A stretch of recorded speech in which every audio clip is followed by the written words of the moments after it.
우리 여러분 한 분 한 분을 주님의 이름으로 환영하고 축복합니다. 여러분 샌드위치 좋아하세요? 샌드위치.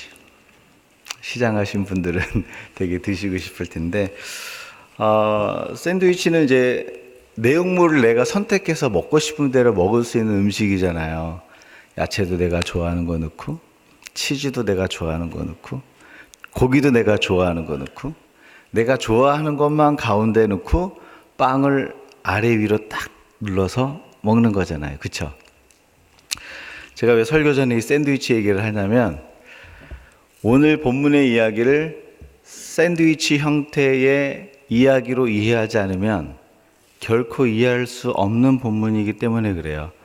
오늘 이야기는 샌드위치 형태의 이야기를 갖습니다. 앞에는 예수님이 무화과 나무를 저주한 사건이 있고, 가운데에는 예루살렘 성전에서 장사하는 자들의 상을 엎으시고 예루살렘을 깨끗하게 청소하시는 사건이 있고, 그 뒤에 맨 마지막에 어떤 일이 있냐면 저주했던 무화과 나무가 말라 죽은 사건이 있어요. 그래서 앞하고 뒤는 무화과 나무 사건이고, 가운데는 예루살렘의 성전을 청결하게 한 사건, 샌드위치 사건으로 한 이야기로 이해하셔야 돼요. 만일 오늘 말씀을 샌드위치 형태의 이야기로 이야기하지 않고 무화과 나무를 저주한 이야기만 따로 이해하면 예수님은 매우 심술궂은 분이 되세요. 아주 히스테리가 넘치는 분이에요. 이런 분 따라도 될까라고 생각할 정도로 예수님 너무 이상하고 너무 정말 웃기는 분이에요. 왜냐하면 예수님이 무화과 나무한테 가서 뭐라 그랬냐면 열매를 요구하고 있어요. 그런데 그 열매를 요구하는 때가 틀렸거든요. 그 시즌이 안 됐는데 열매를 요구하고 있어요. 그런데 거기까지는 어떻게 보면 이해할 수 있는데, 배가 고파서 갔는데 열매를 맺을 때가 되지 않은 무화과를 저주하고 있어요. 그러니까 한마디로 이 무화과를 저주한 사건만 따로 떼어내서 보면 예수님이 배가 고파서 신경질이 나서 무화과 나무를 저주한 거예요. 그쵸? 여러분 이 사건을 이해할 수 있습니까? 이런 히스테리가 많은 예수님이 우리의 예수님인 것 같으세요?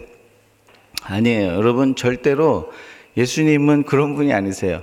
오늘 사건만 이렇게 띄어서 이해하면 예수님은 이상한 예수님이고 이해할 수 없는 예수님인데, 그런데 이 무화과 나무를 저주한 사건과 예루살렘 성전을 강도의 굴열로 만든 이 사건을 샌드위치 형태의 이야기로 묶어서 하나의 이야기로 이해하면 오늘 왜 무화과 나무를 저주했는지를 알 수 있어요. 여러분, 하나님은 종종 이스라엘을 나무에 비유해서 얘기할 때가 있어요. 이사야 5장에 보면 남유다를 이야기할 때 포도나무로 비유했고요. 예레미야 24장에 보면 남유다 심판을 얘기하기 위해서 무화과 나무를 얘기를 해요. 오늘 마가복음 11장에도 나와 있는 이 무화과 나무는 예루살렘과 유대인을 향한 이야기라는 거예요. 그래서 여러분, 유대인을 상징하는 이 무화과 나무 사건을 예루살렘 성전에서 장사하는 사건 앞뒤에 샌드위치 형태로 두시고서 예루살렘과 유다 사람들에 대해서 메시지를 전하고 싶은 거예요.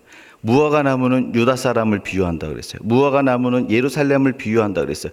이 예루살렘과 유다를 비유하고 있는 이 무화과를 앞뒤에 두시고 그 가운데 예루살렘 성전을 정결하게 한 사건을 가운데 두시고 예루살렘을 향해서 하시는 메시지예요. 예수님은 무화과 나무 저주를 통해서 예루살렘과 유대인에게 어떤 메시지를 전하고 싶어서 이 샌드위치 형태의 이 사건을 일으키셨을까요?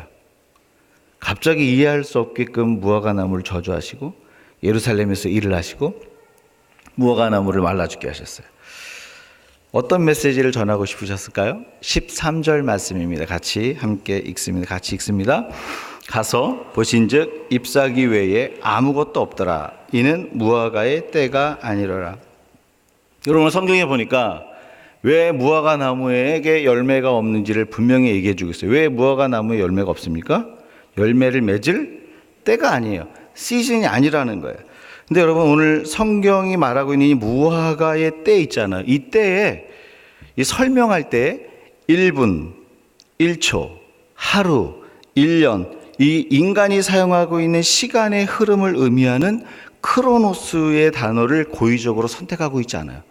여기에 무화과 나무의 때를 뭐라고 얘기하냐면 하나님의 개입을 의미하는 하나님의 시간과 때, 곧 카이로스라는 단어를 써서 무화과의 때를 설명하고 있어요. 여러분, 상식적으로 열매를 맺는 때는 인간이 사용하고 있는 시간의 때가 맞아요? 하나님의 개입을 의미하는 카이로스가 맞아요? 뭐가 맞아요? 인간이 사용하고 있는 시간을 써야 되는 거예요. 그런데 오늘 저자는 의도적으로 인간이 사용하는 시간을 얘기하지 않고 하나님의 개입과 간섭을 의미하는 하나님의 때를 지금 무화과의 때에 사용하고 있다라는 거예요. 이건 뭘 얘기하냐면, 이 지금 무화과 나무의 열매에 대해서 말하는 것이 아니라 열매 없는 유대인들을 비유로 얘기하는 거예요. 지금 실제로는 열매가 없는 무화과를 지칭하고 있지만 그것은 지금 누구를 얘기하고 있냐면 열매 없는 예루살렘, 열매 없는 유대인, 열매 없는 하나님의 백성에 대해서 지금 무화과를 통해서 비유로 얘기하고 있는 거예요. 한마디로 열매 없는 무화과는 열매 없는 유대인이에요. 열매 없는 무화과 나무가 저주받은 것은 열매 없는 유다와 예루살렘이 저주받는 것으로 얘기하는 거죠. 그래서 하나님의 간섭과 개입을 의미하는 하나님의 때와 시간이 유대인의 삶 속에 없기 때문에 열매가 없는 거예요. 이것 때문에 심판받는 거예요. 하나님의 개입이 없는 유대인의 삶, 이것이 너희가 심판을 받는 이유고 열매가 없는 이유다. 이걸 얘기하는 거예요. 여러분, 하나님의 개입이 없는 인생은요, 열매가 없는 인생이에요. 하나님의 간섭이 없는 인생은요, 황무하게 돼요. 하나님의 개입과 간섭이 없으면요, 저와 여러분은 길을 잃어버리게 돼요. 지금 가지고 있는 것도 다 황폐하게 되는 거예요. 오늘 그 이야기하는 거예요. 하나님의 때가 유대인의 삶의 현장에 하나님의 때가 없었기 때문에 그들은 열매가 없었고 저주가 임한 거예요. 사무엘상에 보면 사울 왕 이야기가 나옵니다. 사울 왕이 하나님을 떠나서 하나님의 말씀과 하나님을 떠났어요. 그러니까 하나님을 떠난 이후에 사울이 하나님의 어떤 이상과 뜻을 알고 싶어서 나아가도 하나님이 우림으로도 꿈으로도 하나님 말씀으로도 말씀하지 않았어요. 그러니까 사울 왕이 너무 답답했어요. 너무 답답하니까 누구를 찾아간 줄 아세요? 신접한 여인을 찾아가요. 길을 잃어버린 거예요. 왕인데 길을 몰라서 답답하는 거예요. 헐떡이고 있는 거예요. 그리고 나중에는 어떻게 됩니까? 자기가 가지고 있는 수많은 것들을 다 잃어버려요. 하나님이 주신 그 많은 열매들을 다 놓쳐버리는 거예요. 그래서 무엇을 얘기하고 있습니까? 하나님의 개입과 간섭이 없는 인생은 열매를 맺을 수 없다는 거예요. 혹 열매가 지금 있어도 황폐하게 된다는 거예요. 오늘 이게 무화과 나무의 저주를 통해서 말씀하시는 유다 사람들에게 말씀하시는 말씀이에요. 아무리 화려하고 아름다운 꽃이라도요, 그 뿌리가 땅에 박혀 있지 않으면 곧 시들어버리고 말라버립니다. 뿌리가 땅에 박혀 땅이 가지고 있는 생명의 간섭을 받아야 그 식물은요, 싱그러울 수 있는 거예요. 계속 열매를 누릴 수 있는 거예요. 마찬가지, 생명의 근원 되신 그 하나님께 우리 영혼이 뿌리박고 있어야 우리는요, 열매를 맺을 수 있어요. 그렇지 않을 때는 다 황폐하게 되는 거예요. 여러분, 우리 영혼이요, 하나님 앞에 뿌리 박혀 있어서 생명의 간섭을 받잖아요. 하나님이 우리 삶 가운데 개입을 하시잖아요. 그래서 생명의 능력이 나타나요. 사도 바울이 로마서 7장에서 그랬잖아요. 오호라 나는 곤고한 사람이로다. 죄를 이기고 싶은데 죄를 이길 수 없는 자기의 삶의 상태가 나타나요. 그런데 로마서 8장에 보면은 생명의 성령의 법이 나를 이 죄의 권세 아래서 자유케 했다라고 노래하죠. 이 생명의 성령의 법이 뭐예요? 하나님의 간섭이에요. 여러분, 하나님의 간섭이 있으면요, 열매가 맺어지는 거예요. 내가 잘 되면 열매 맺어질 것 같죠? 아니요.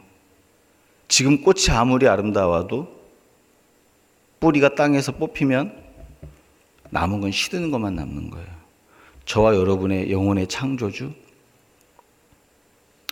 저와 여러분의 영혼을 회복시키시고 온전케 하시는 그 하나님, 생명의 근원 되신 하나님께 뿌리 박혀 있지 않으면 지금 상황이 아무리 좋아도 좋은 게 아니에요. 제가 증명해 드릴까요? 오늘 가시는 길에 꽃집에서 가장 아름다운 꽃을 사가지고 와보세요. 그리고 꽃병에 꽂아도 보세요. 아무리 아름다워도 일주일 이상 안 가요. 왜요? 이미 뿌리에서 뽑혀 있기 때문에. 저와 여러분 그런 존재라는 거예요. 하나님이 개입하시면요, 생명의 법이 내 안에 넘쳐요. 하나님이 개입하시면요, 치유와 회복과 소망을 얻게 된다라는 거예요. 여러분, 하나님의 개입이 저와 여러분의 생명입니다. 저와 여러분의 능력입니다. 저와 여러분이 붙들고 있는 능력과 생명은 무엇입니까? 하나님의 개입 없이도 살 수 있을까요? 하나님의 개입 없이도 살 수 있다고 혹시 생각하는 분 계세요?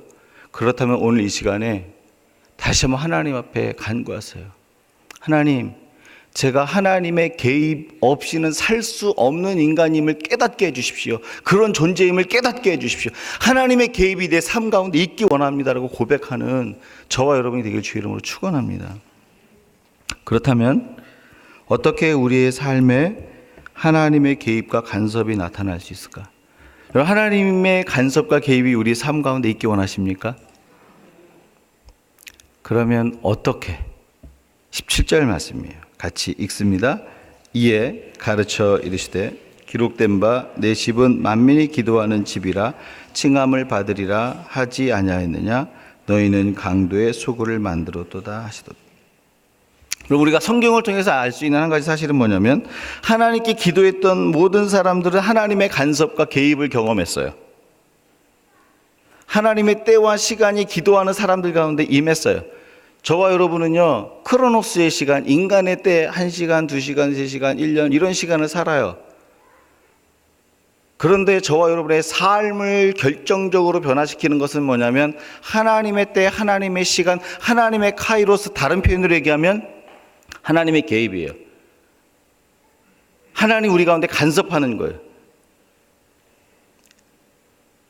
근데 이 간섭이 무엇을 통해서 나타납니까? 성경은 끊임없이 얘기해요. 기도하는 사람을 통해서 하나님의 간섭이 나타났다는 거예요. 여러분, 야곱이요, 형이 자기의 생명을 찾으러 왔을 때 어떻게 할 줄 알지 몰랐어요. 근데 야복강에서 하나님 앞에 기도로 나가요. 하나님 앞에 간섭해달라고, 하나님 개입해달라고 기도하면 하나님 개입하셨어요. 여러분, 야베스가요, 내 지경을 넓혀주사 환난을 면케 하소서 하나님께 기도했더니 하나님 간섭하셨어요. 하나님 개입하셨어요. 예수님의 제자들이 마가의 다락방에서 하나님의 간섭과 개입을 소망하며 기도했어요. 그랬더니 하나님이 개입하셨어요. 성경은 뭘 얘기하냐면, 무엇을 가르치고 있냐면, 하나님의 개입과 간섭은 기도를 통해 나타난다는 거예요. 그런데 오늘 유대인들은 기도하는 하나님의 성전을 강도의 구렬로 만들었어요. 기도하는 집을 강도의 구렬로 만들었다는 것은 기도했다는 거예요? 안 했다는 거예요? 안 했다는 거예요. 여러분, 하나님의 개입과 간섭이 없는 성전이 된 거예요. 성경은 뭘 얘기했냐면, 기도를 통해 하나님이 간섭하고 개입하는데, 오늘 하나님의 성전이 강도의 구렬이 됐어요. 성전이지만 하나님의 간섭과 개입이 없는 거예요. 하나님의 개입과 간섭이 나타나지 않으면 아무리 성전이라도 강도의 굴이 됩니다. 하나님이 개입하지 않으면 목사일지라도 강도의 굴이 됩니다. 하나님이 개입하는 인생을 살지 않으면 선교사일지라도, 직분자일지라도 강도의 구렬과 같은 삶을 살게 되는 거예요. 하나님의 간섭과 개입이 저와 여러분의 삶 가운데 있습니까? 하나님의 간섭과 개입이 없으면요, 하나님의 성전인데 예수님이 뭐라 그랬냐면, 너희가 강도의 구렬을 소굴로 만들었구나. 다른 말로 기도를 통해 하나님의 개입이 나타날 때 성도는 성도다워지는 거예요. 교회는 교회다워지는 거예요. 기도하지 않는 사람과 교회는요, 강도의 구렬이 되는 거예요. 왜요? 하나님 개입하지 않으니까. 하나님 개입하지 않으니까 이게 지금 틀리게 가고 있는 줄 아는데 못 고치는 거예요. 하나님이 개입하는 사람은요, 내가 틀리게 가는 줄 알았을 때 스탑해요. 다시 하나님께로 돌이킵니다. 따라서 하나님의 개입과 간섭은요, 기도를 통해 우리 삶 가운데 나타나는 거예요. 우리가 기도를 통해 하나님을 초청할 때 하나님은 우리의 삶에 개입하신다라고 말씀하시는 거예요. 하나님이 개입하십니까? 지금 삶이 어려워도요, 다시 거룩한 성전이 되는 거예요. 저와 여러분의 삶은 어디서 결정나는 줄 아세요? 인컴에 있지 않아요. 여러분, 적어도 주의 말씀 들으러 왔으면 이 가치 변화가 일어나야 돼요. 저와 여러분의 삶의 변화는요, 하나님이 개입하시느냐 개입하시지 않느냐예요. 아무리 인컴이 많아도요, 하나님 개입하시지 않으면 이전의 삶과 예전의 삶과 지금의 삶과 미래의 삶 똑같아요. 제가 심하게 얘기합니까? 아니에요. 그런데 하나님이 개입하시면 반드시 before와 after가 있어요. 만나기 전과 만난 후가 있어요. 그런데요, 하나님이 개입하지 않잖아요? 그러면 똑같아요. 예전의 삶과 앞으로의 삶과 미래의 삶이 구분이 안 돼.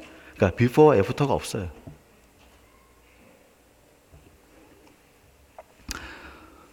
제가 한국에서 이제 목회할 때, 제가 목회했던 곳이 좀 큰 교회에서 어른들이 한 4,200명이 예배를 드린 곳인데, 예배 드리는 숫자만.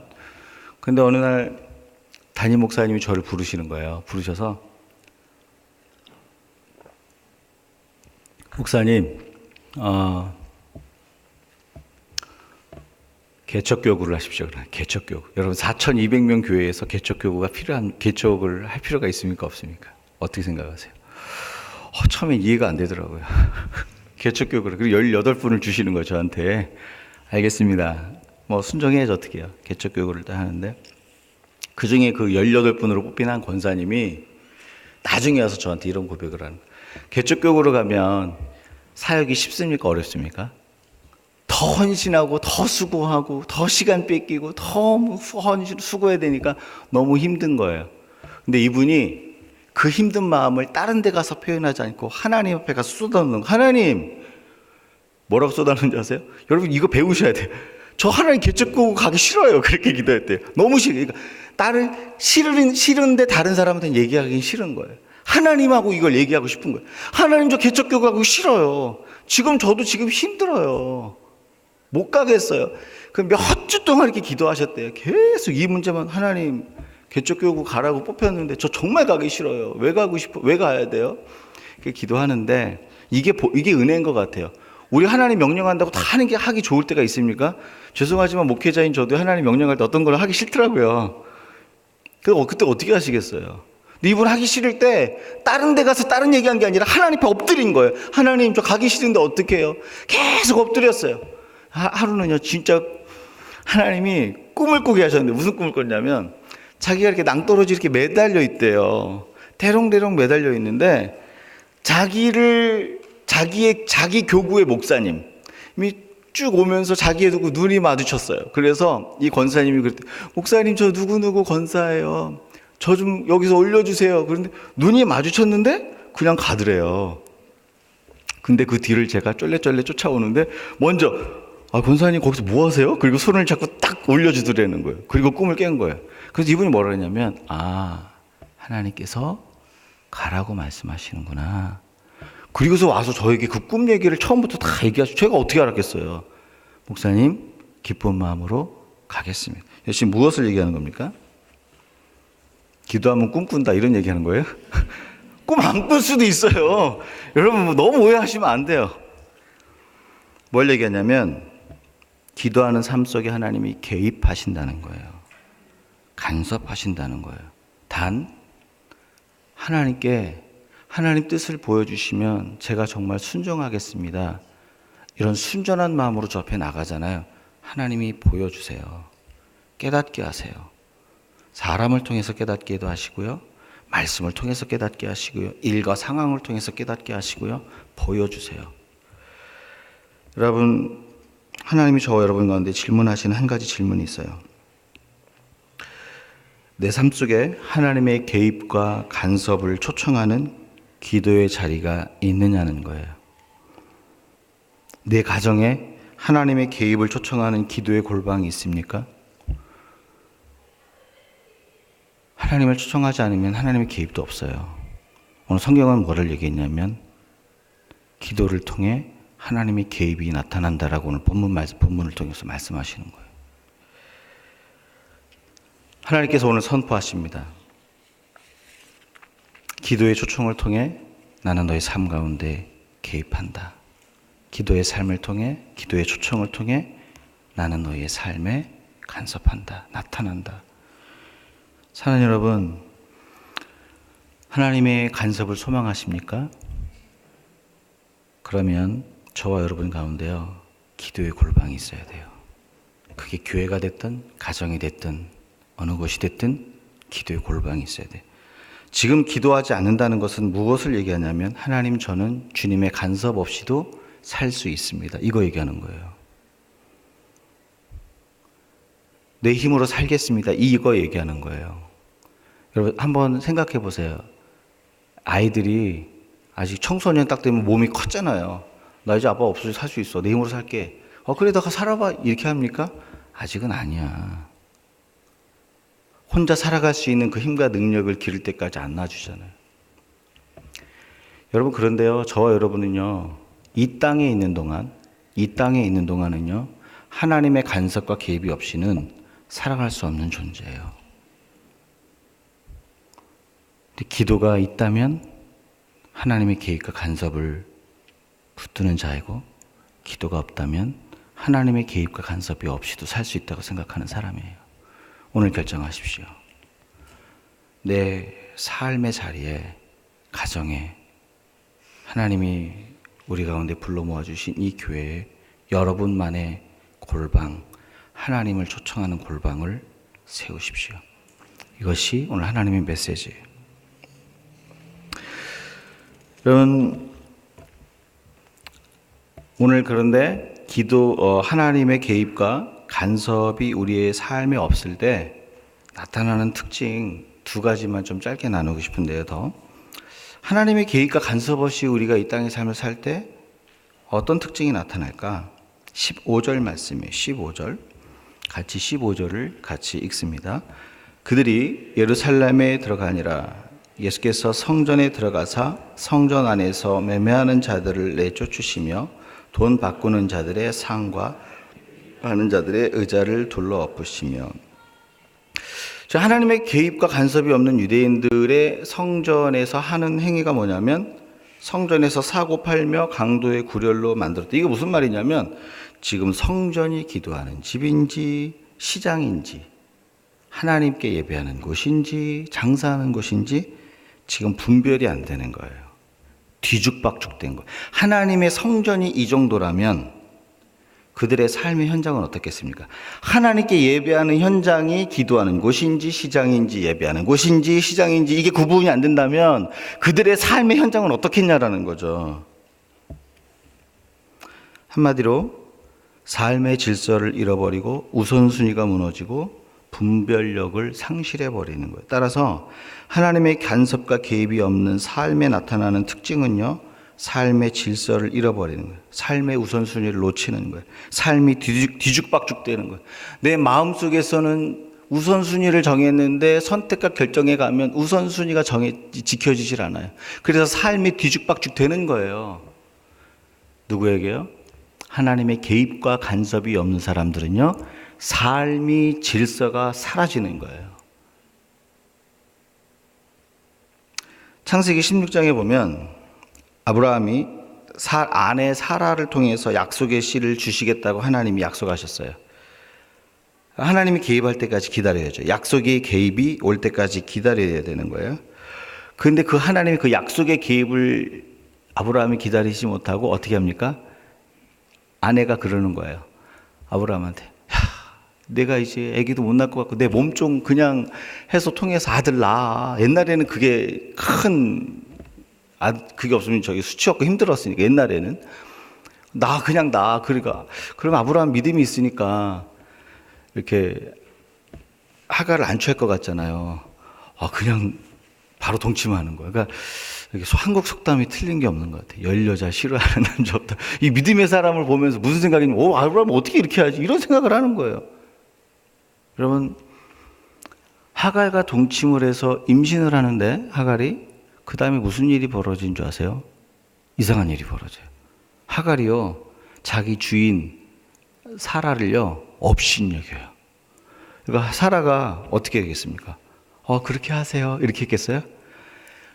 집안에서 대판 싸움이 벌어지는 거예요. 그래서 성경 창세기 16장에 보면 사라가 임신한 하갈을 쫓아버려요. 지금 집안이 잘 되고 있습니까? 어지럽습니까? 잘 모르시겠어요? 집안이 굉장히 어지러운 거예요. 어지러워도 보통 어지러운 게 아니에요. 나중에 하나님이요, 하갈한테 뭐라 그러냐면, 야, 네 주인에게 복종하고 돌아가. 그래서 다시 돌아와요. 돌아왔어요. 그러면 관계가 괜찮아졌을까요? 제가 성경을 묵상하니까요, 이게 너무너무 힘들었을 것 같아. 하갈이 벌써 자기 주인이 자기를 안 사랑해. 네가 임신했다고 나를 그렇게 멸시해? 이게 사이가 좋았겠습니까? 그러니까 집안이 엉망인 거예요, 여러분. 뭘 얘기합니까? 하나님의 개입과 간섭과 무관한 삶을 살 때요, 삶의 무질서가 찾아오는 거예요. 삶의 혼동이 나타나는 거예요.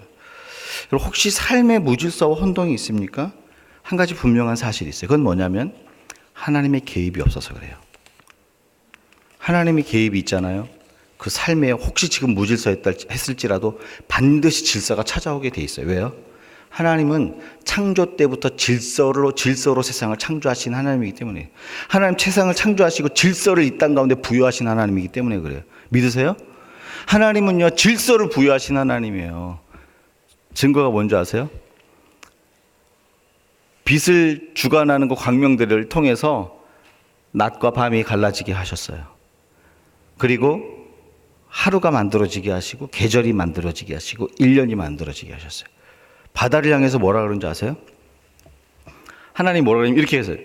선지서에 보면, 바다야 너는 육지의 경계선을 넘어가지 마라.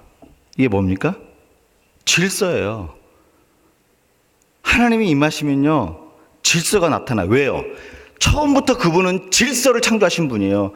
창세기 1장 2절에 보세요. 땅이 혼돈하고 깊음 가운데 있는데 하나님의 신이 수면 가운데 운행하고 있어요. 하나님이 말씀하심에 무질서와 혼돈 가운데 질서가 창조됐어요. 이 질서를, 세상을 창조하실 때 질서를 부여하신 하나님이 인간을 창조하셨어요. 그리고 인간의 관계에, 인간의 선택의 결정에, 인간의 삶에 하나님이 질서가 나타나게 하셨다는 거죠. 여러분, 이거는요, 제가 확실히 경험했어요. 저희가 이제 3남매가 있잖아요, 제가. 우리 3남매가 너무 감사하게도 청소년 때, 청년 때 다 방황을 했어요. 너무 힘이 들어서. 너무.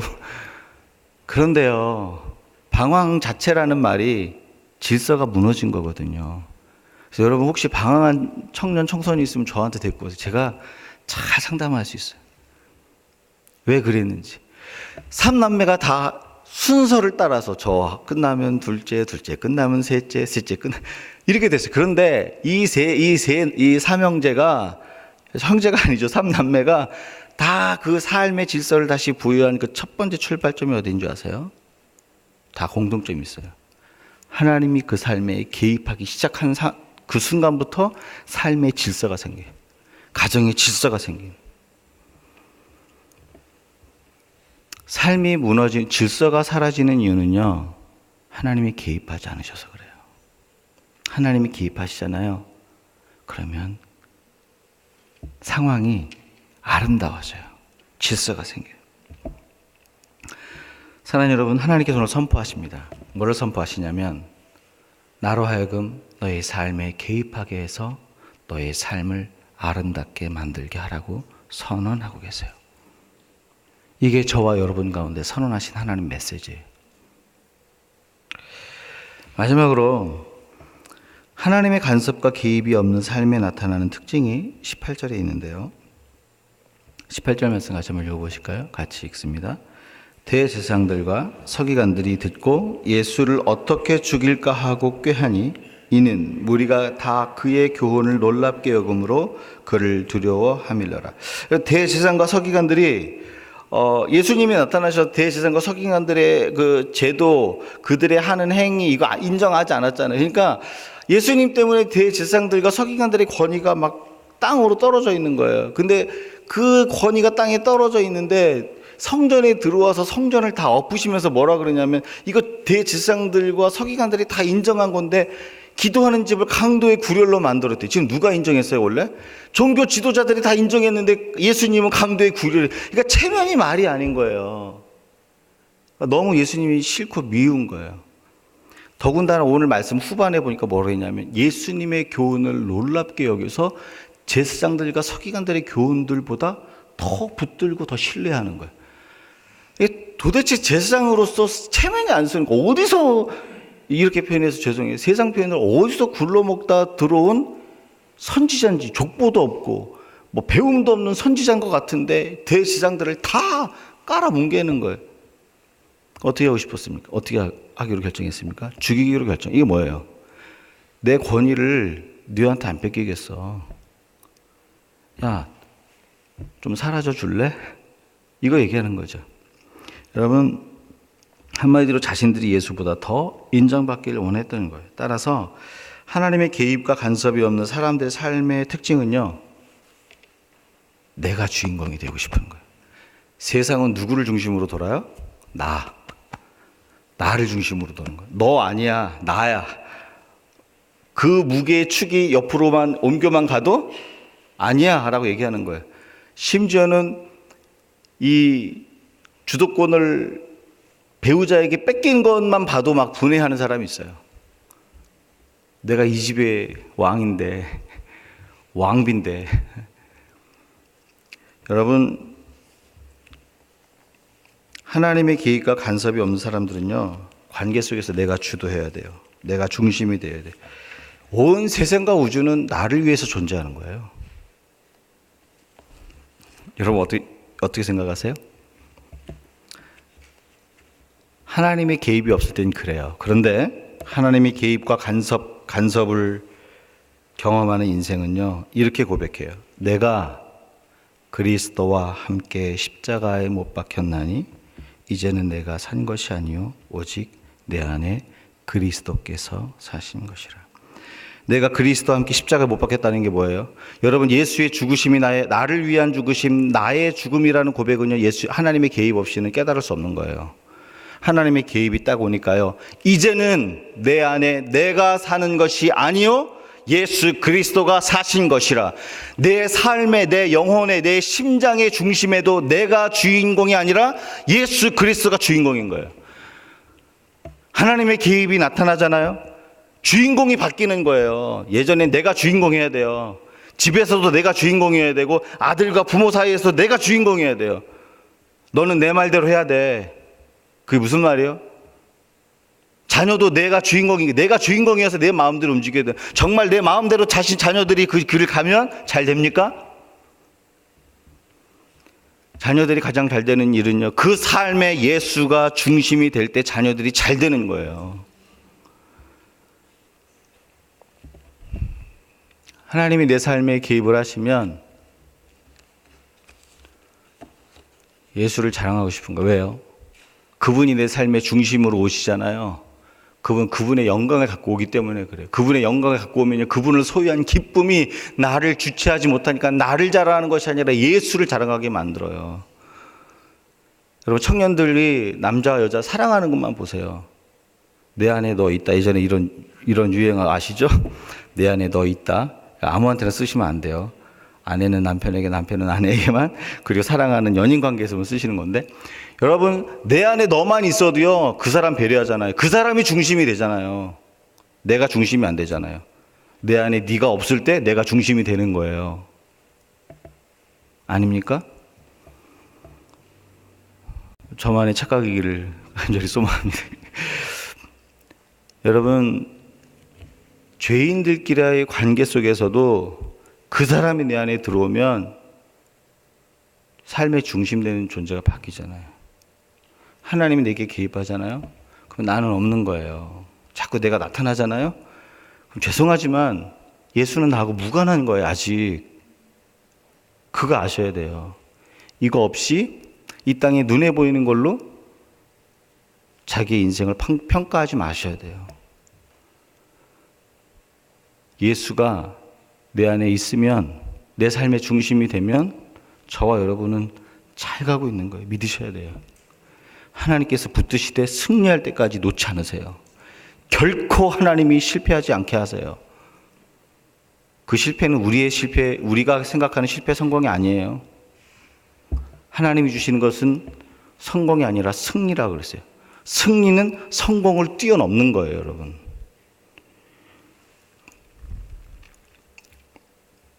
말씀을 정리합니다. 하나님의 개입과 간섭이 없으면 우리의 삶은 열매가 없어요. 하나님 뭐라고 얘기하시면 너희가 생명의 간섭을 받으라고 얘기했어요. 생명의 간섭이 어떻게 나타납니까? 기도의 자리를 하나님 초청할 때 나타나는 거예요. 여러분 기도의 골방을 가지셔야 돼요. 가정이 됐든 삶의 어느 곳이 됐든 교회가 됐든 가정이 됐든 어느 곳이 됐든 하나님을 초청하는 기도의 골방이 있어야 돼요. 없으면 지금 하나님의 개입 없이 살아가는 거예요. 하나님이 우리의 삶에 개입하시면 삶의 질서가 나타난대요. 하나님 질서를 세우신대요. 그리고 예수가 내 삶의 중심이 되게 하시겠다고 선언하셨습니다. 오늘 이 말씀을 기억하시면서 같이 좀 찬양하고 기도하겠는데요. 우리 주